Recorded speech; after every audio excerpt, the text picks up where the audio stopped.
வணக்கம் மக்களே, கொக்கரக்கோ சேனலுக்கு வந்தமைக்கு மிக்க நன்றி. Tip number 1.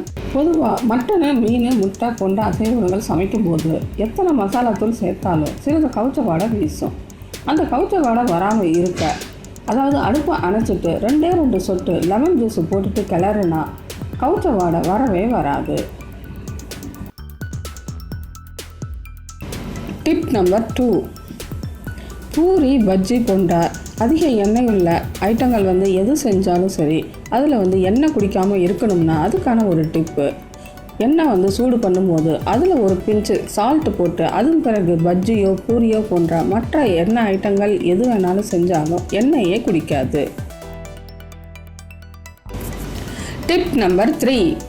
வீட்டில் வெண்ணெய் காய்ச்சும் போது நெய் மணலாக வரணும்னா வெண்ணெயை காய்ச்சும் போது ஃபுல் தீ வைக்காமல் சிம்லேயே வச்சு காய்ச்சினோம்னா மணலான நெய் கிடைக்கும்.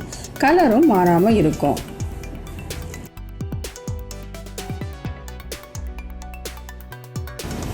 Tip number 4. வெங்காய பக்கோடா செய்யும்போது அதில் கொஞ்சம் வெங்காய வாடை கொஞ்சம் அதிகமாக வரும். அப்படி வராமல் இருக்க முதல்ல எண்ணெயில் கருவேப்பிலையை கொஞ்சம் போட்டு எடுத்துட்டு அதன் பிறகு பக்கோடா போட்டு எடுத்தால் கருவேப்பிலை வாசனையோட நல்ல மணமாக இருக்கும் பக்கோடா.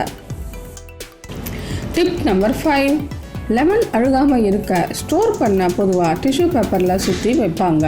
இந்த டிஷ்யூ பேப்பர் இல்லாத பட்சத்தில் பழைய தின கேலண்டர் ஷீட்டை கிழித்து அதில் ஸ்டோர் பண்ணி வச்சா பல நாட்கள் அழுகாமல் இருக்கும்.